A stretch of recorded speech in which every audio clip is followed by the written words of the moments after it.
Hey everybody, Jonathan Broadbent here, UnWoke Academy. Welcome to another episode. I want to start off by thanking our friends over at OBBM Network. They've been a terrific asset helping us out and getting up and running and started with UnWoke Academy and this message and many like it. Also, I want to encourage you to go and check out blessednewstv.com. The folks over there are terrific. They have built arguably one of the most robust platforms out there for content sharing. Check out blessednewstv.com. Let's think a little bit about identity politics and where it gets us and the things that it closes off and the destruction that ensues. I'm in a sharing mood, so I'm going to tell you a little bit about some experiences I've had in the context of identity politics and the manipulations that can ensue. At one point, many years ago, I was kind of deemed in this category of, well, I was a handful. I was a high energy kid who I kept getting all these great compliments that I was really intelligent, but I was a challenge to teachers and staff and my parents. I was actually put into a special inner school. In that inner school, it's a school within a school sort of environment. In that inner school, I was the white kid. It turned out to be a class full of all boys, and primarily with a rare occasional exception, there were mostly all black young men and me, which led to some sort of hilarity because every time the yearbook would come out, there would be mostly black young men's faces, and then the white guy, that's me, and then they would sing that Sesame Street song, "One of these kids is not like the other." That became sort of a theme song for a little bit.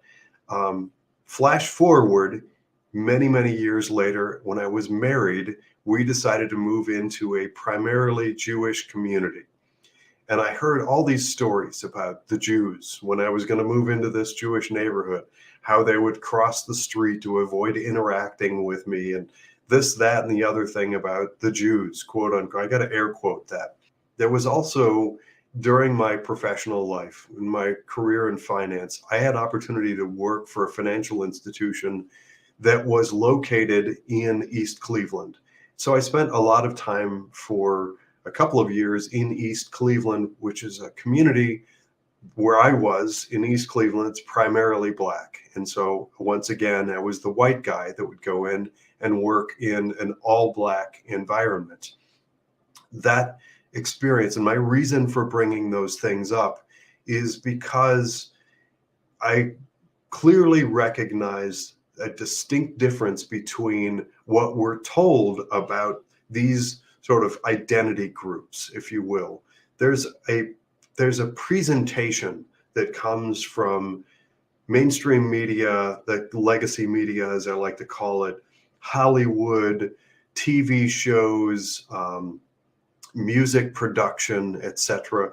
There's just this constant sort of this homogenous view, this homogenous presentation that is constantly just drilled down society's throat of like what Black America, quote unquote, looks like and what Jews, quote unquote, look like. And all go down the line, there are infinite numbers of these identity groups that can be created.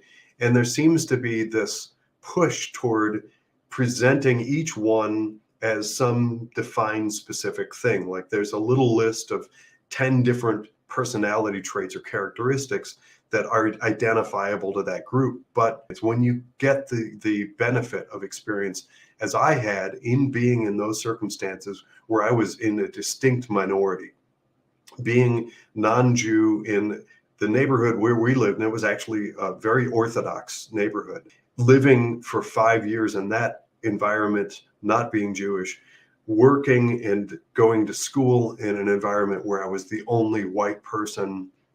Those are incredibly valuable and beneficial because quickly you learn that the stuff that's being presented by media is hogwash. So clearly you can tell with your own two eyes and brain that these stereotypes that are just driven by media are baloney. So anything that you can think of, I'm going to give an example.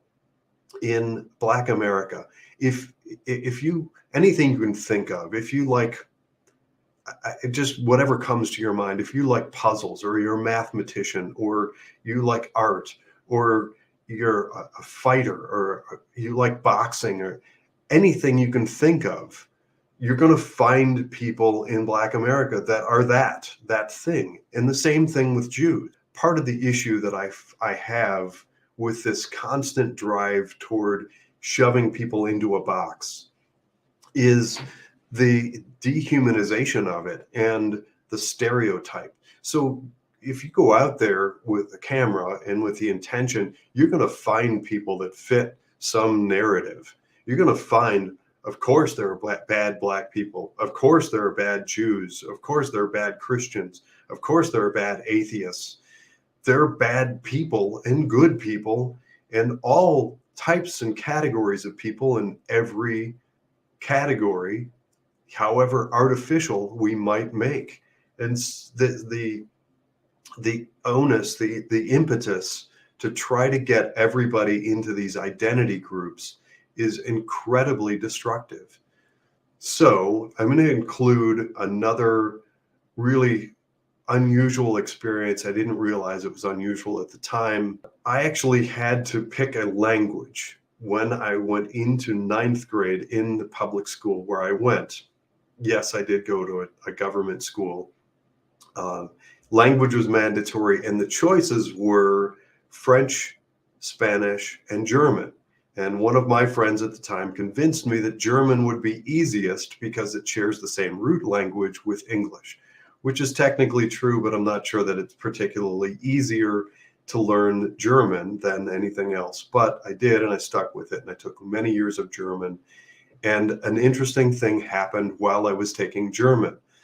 My German teacher showed us old black and white grainy films of Hitler's speeches.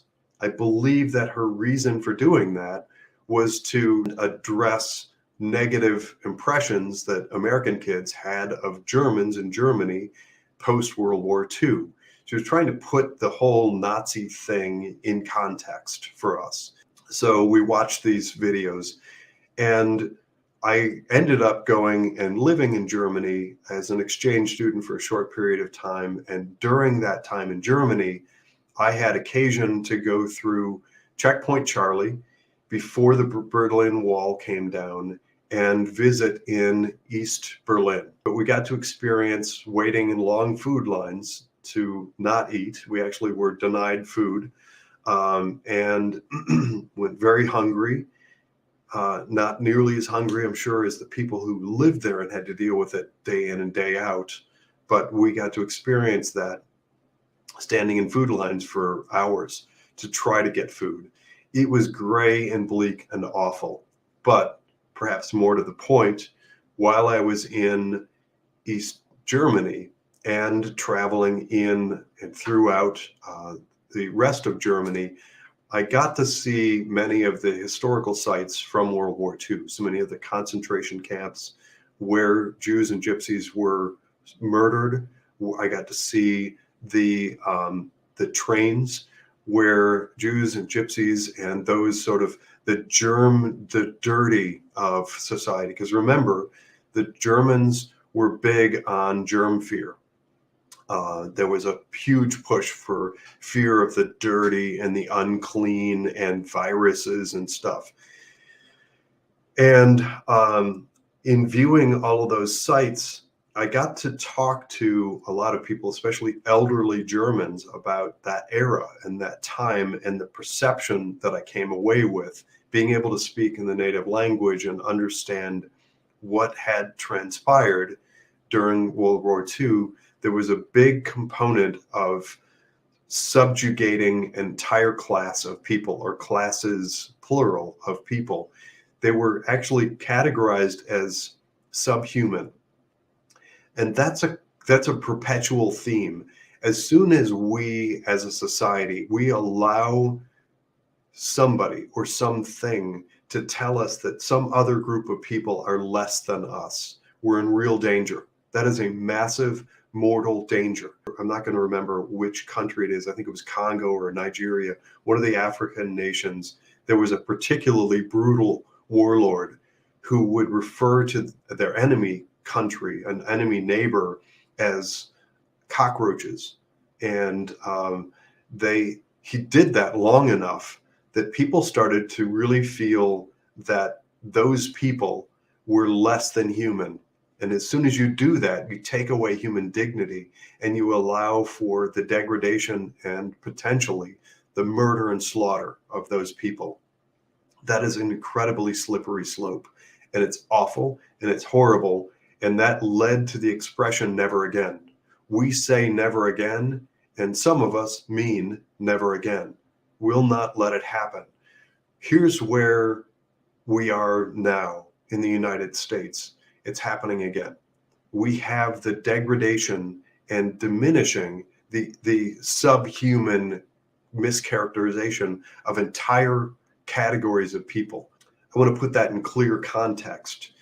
I believe that really bad people, and we see a lot of Nazi activity. If you look, for instance, at, I probably shouldn't say Ukraine because people get all up in arms, literally, but Ukraine has a huge Nazi population, and everybody knows that. And there's also some overflow of Nazi concepts into Palestine. So Palestine, we know, has had some relationship, actually for many generations now, with the socialist ideals of Nazism. That is, by the way, what Nazi stands for. It's the Socialist Party. It's the German Socialist Workers' Party, basically translated. That means Nazi Party. When you try to subjugate an entire class of people, it doesn't matter to most people who you put in that category. You can put in a religion or a skin pigment or a sexual preference or anything. All you need to do is create that category and put people in it. Then you can create oppressor and oppressed, which is what we're seeing in the United States. And we're also seeing it in weird and interesting new ways that are equally manipulative. And I firmly believe that if the bad guys this time around had done the same things, if they had decided to bring in cattle cars and shove people onto them and haul them off to kill them, people would have quickly picked up on that and fought back. So what they've done this go around, it's kind of the evolution of warfare. You constantly work on changing your tactics to try and catch your enemies off guard. And America, for sure, has been caught off guard. What we have this time, instead of the cattle cars and physical death, we have the weaponization and the destructive nature of what's called lawfare. So people who are not complying with the left agenda are being led off to courts and subjugated to weaponized regulators. They're being bankrupted and their businesses taken away, their means of income and support. They are being bankrupted across the board, a lot of them. And to a certain extent, I'm included in that because I'm in now, I think, month 22 of,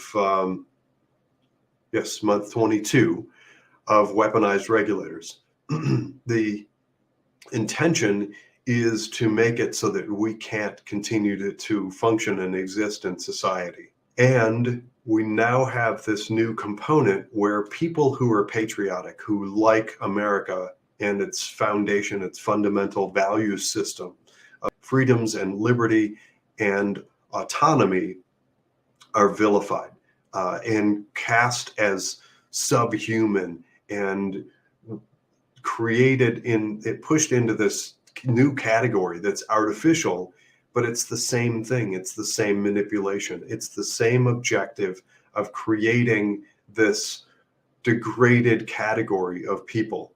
We saw it for a long time with Black America. We saw Black America cast as some sort of homogenous bad thing. when it's not true. Anything we can look for or look at, anything of value and good, you can find it all over Black America, but it was systematically destroyed by never allowing discussion of it and subjugating Black America. And the same thing has been done throughout history in various different groups. So you have the Chinese have done it to the Japanese, and the Japanese have done it to the Chinese, and I think they've both periodically done it to the Koreans, and all throughout the Middle East, depending on which sort of Muslim group you belong to, there's the subjugation of a different Muslim group, and different Arab nations. Certainly you see it between the Muslim and Jews in Israel and Palestine and some of the neighboring countries. And it's endless and perpetual and awful. One of the things, I'm just going to pause there to interject something that I think is fundamentally important for us to be aware of. This notion, and it fits in with the subjugation now of Christian white.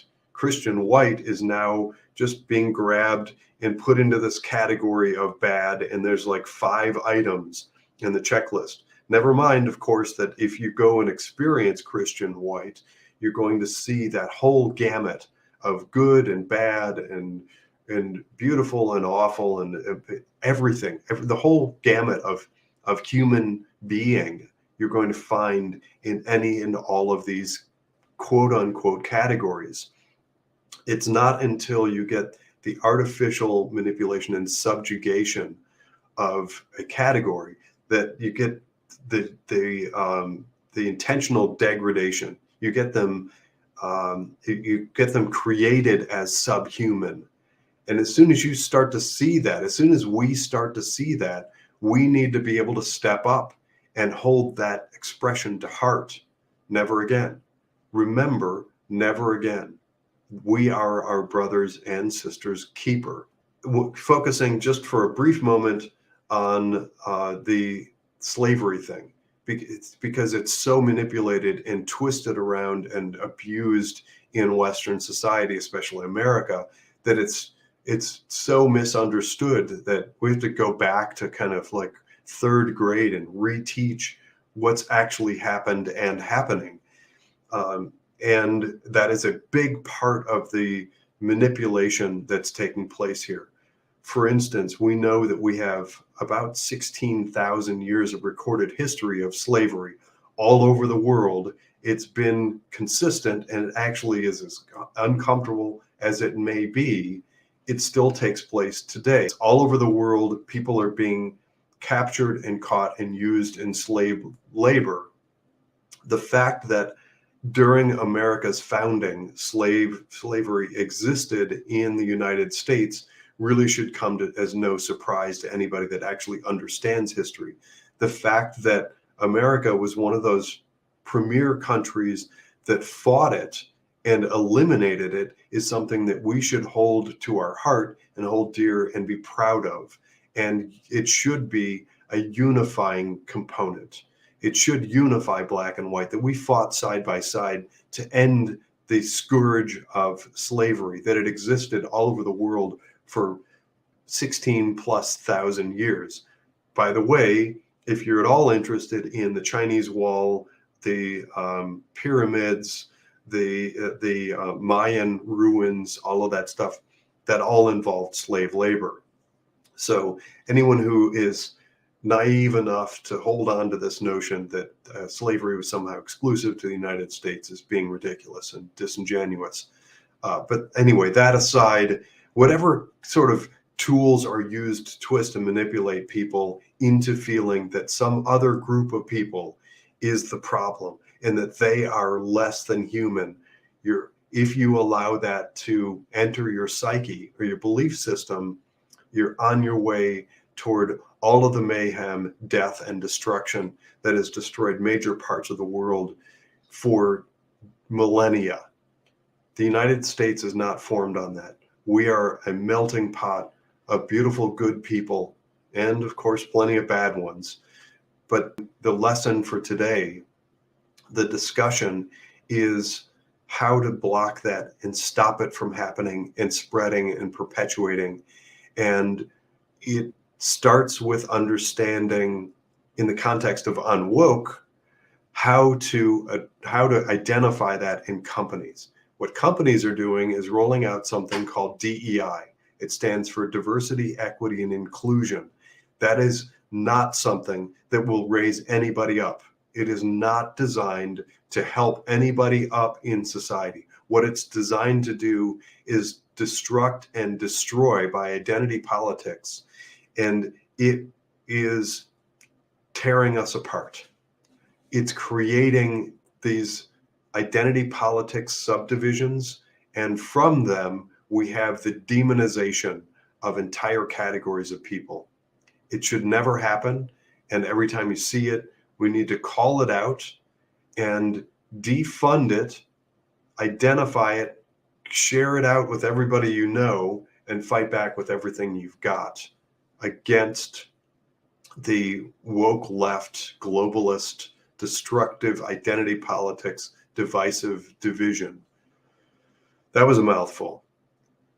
This has been another episode of UnWoke.Academy. I'm Jonathan Broadbent.